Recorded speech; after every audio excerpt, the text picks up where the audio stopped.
Selamat malam para netizen dimanapun kita berada. Salam inspirasi bagi kita semua. Menarik juga ternyata ya, bila gagalnya pres, suara pendukung Anies Baswedan atau Pak Prabowo akan beralih kepada Anies Baswedan begitu ya.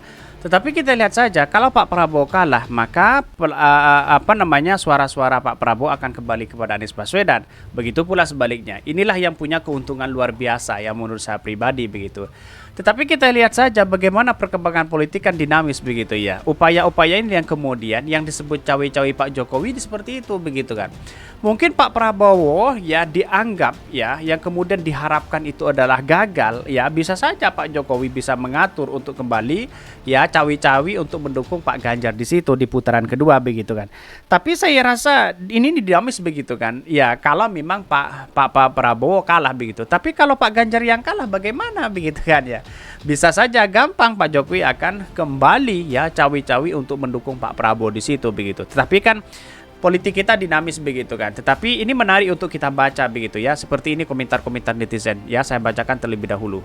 Ini ya komentar-komentar netizen ya. Bila gagalnya pres ya, salah satunya misalnya Pak Prabowo dengan Anies Baswedan, akan pendukung-pendukungnya akan kembali kedua-duanya itu begitu ya. Bahkan ini disebutkan ya, tes ini ya, ada yang mengatakan lebih baik golput begitu kan. Dengan polling seperti ini bisa menunjukkan bahwa kebanyakan ya akan tidak mendukung siapa-siapa. Tetapi secara demokrasi kalau bisa jangan golput begitu kan. Kita hadapi dengan apa yang kita lakukan begitu ya. Tidak akan memilih Prabowo biarpun Anies tidak nyapres. Gagal nyapres parti revolusi begitu.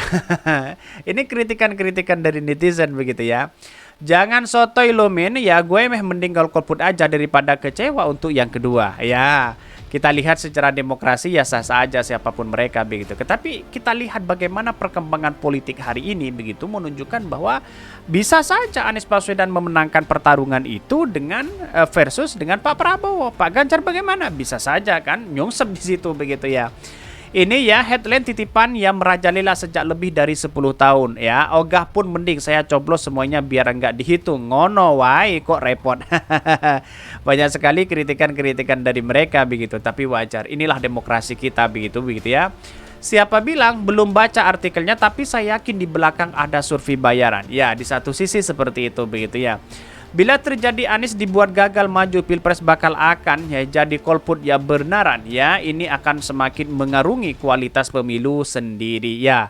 Kita lihat saja bagaimana perpolitikan bangsa kita begitu ya. Tetapi ini sangat baik, sangat bagus ketika Pak Prabowo kalah ya, pendukung-pendukungnya akan mendukung Anies Baswedan. Bisa saja seperti itu begitu kan. Orang-orang yang kemudian tidak suka kepada Pak Ganjar bisa saja untuk bergabung kepada Pak Anies Baswedan. Kira-kira seperti itu begitu. Tetapi politik kita kan dinamis begitu ya. Kita tidak bisa ditebak dengan adanya asumsi-asumsi seperti ini begitu kan. Tetapi walaupun banyak yang kemudian golput dan sebagainya, ya mending kalau sebagai bangsa kita secara demokrasi jangan golput, kita harus memilih dan hadapi siapapun mereka begitu. Saya rasa ini adalah bangsa begitu ya. Bahkan ya daripada repot mending langsung pilih Bapak Anies Baswedan supaya langsung jadi. Iya, masa dukung dan bokep berbaur dengan para buzzer? Ogah deh. Ini kena tamparan luar biasa begitu ya. Bahkan disebutkan ya, ini prediksi yang salah total. Pendukung Anies itu yang merasa tertipu milih ya, duda dan gorong-gorong ya, banyak sekali begitu. Ada apa maksudnya? Jika Anies gagal nyapres ya, nggak mungkin ya balik ke cubur lubang yang sama ya, minimal mereka golput. Saya kira jangan begitu ya, karena demokrasi kita ya kita harus memberikan edukasi kepada siapapun, karena ini adalah pilihan pemimpin begitu, mau tidak mau kita harus hadapi begitu ya. Tetapi mari kita baca terlebih dahulu beritanya seperti ini.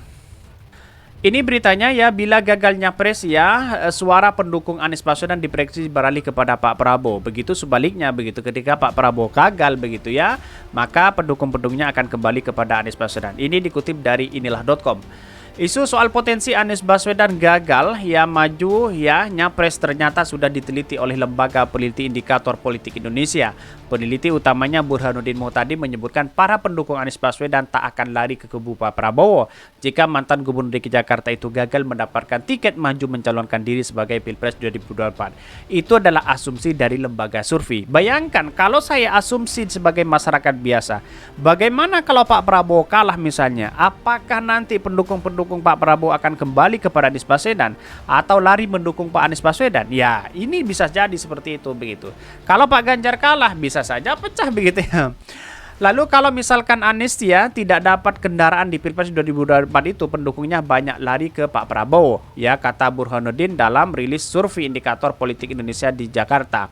Bahkan ia mengatakan isu ya gagalnya Anies ini seperti yang disebut ex-Wamenkumham Dede Indrayana dikarenakan ada kemungkinan salah satu partai pendukung koalisi perubahan ya berbalik arah mendukung calon presiden capres lain. Akibatnya nilai parliamentary threshold ya atau ambang batas parlemen nanti akan kurang dari 20%. Ya, kalau gagal begitu. Tapi kan saat ini akan mengumumkan siapa cawapresnya begitu kan. Segera mungkin begitu. Bahkan sekarang akan muncul banyak ya isu termasuk yang disampaikan oleh Dede Indrayana. Kalau misalnya ada masalah satu pendukung koalisi yang berbalik arah entah karena partainya dicopet atau sebab ini ya sebab lain, itu Anies akhirnya gagal mendapatkan tiket, jelas Burhanuddin. Bahkan ya dia juga menjelaskan dalam simulasi 3 nama calon presiden Republik Indonesia dengan kemungkinan Anies Baswedan gagal maju posisi pertama ditempati oleh Pak Prabowo Subianto ya dengan nilai 47,% ya. Selanjutnya pada putaran kedua disusul oleh Ganjar dengan nilai 36,1% dan Airlangga Hartarto 3,5%. Artinya apa? Artinya kalau kita melihat dalam asumsi orang ya seperti itu narasi-narasi mereka begitu. Bagaimana dengan kehendak rakyat begitu kan? Ya, padahal saya jelas di koalisi perubahan itu sangat solid sekali dan bahkan akan mengumumkan sebentar lagi itu cawapres begitu. Bayangkan kalau cawapresnya sudah diumumkan, apakah ini tidak solid, apakah ini masih gagal dan sebagainya begitu kan. Letak logikanya gimana begitu kan.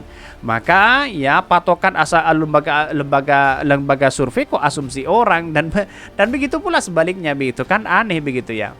Bahkan diketahui target populasi survei ini adalah warga negara Indonesia berumur 17 tahun ya dan memiliki telepon ya sekitar 83% dari total populasi nasional. Ya, bahkan ya pemilihan sampel dilakukan melalui metode random digit dialing RDD atau di RDD ya adalah teknik pemilihan sampel ya melalui proses pembangkitan nomor telepon secara acak. Dengan teknik RDD, sampel sebanyak 1.230 responden dipilih melalui proses pembangkitan nomor telepon secara acak, ya, validasi secara screening. Margin of error survei diperkirakan kurang lebih 9% pada tingkat kepercayaan 95%. Asumsi simple random sampling wawancara dengan respon dilakukan lewat telepon oleh wawancara yang dilatih.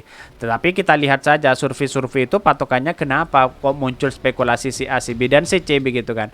Bagi kami saya rasa sah-sah aja, itu kan pendapat orang begitu kan.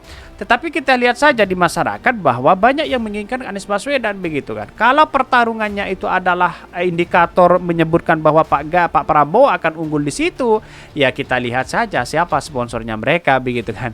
Tetapi kita lihat bagaimana perkembangan politik hari ini begitu kan. Walaupun ini kan Anies Baswedan tidak pernah didukung oleh pemerintah begitu kan, tidak didukung oleh Pak Jokowi begitu, bahkan ya dianggap sebagai apa begitu anak tiri dan sebagainya. Ya bisa saja seperti itu begitu kan. Yang di-endorse kan apa? Pak Prabowo, Pak Ganjar begitu, wajar kalau elektabilitasnya naik begitu ya. Tetapi kalau netral begitu ya, Pak Jokowi netral saja mengatakan netral begitu ya. Wah, ini akan kembali kepada Anies Baswedan. Kira-kira seperti itu begitu. Karena bangsa kita yang diharapkan oleh masyarakat Indonesia yaitu adalah bagaimana Anies Baswedan itu harus berkiprah ya dalam dunia presiden ini begitu ya. Ya seharusnya terpilih menjadi presiden RI ya di 2024. Kira-kira seperti itu begitu. Ini menarik begitu ya. Mungkin itu yang kami sampaikan. Tonton terus channel Hodari Podcast Rakyat ini kan ada berita-berita menarik dan viral setiap harinya. Salam para netizen, salam inspirasi bagi kita semua. Jangan lupa di subscribe channel YouTube Hodari Podcast Rakyat ini.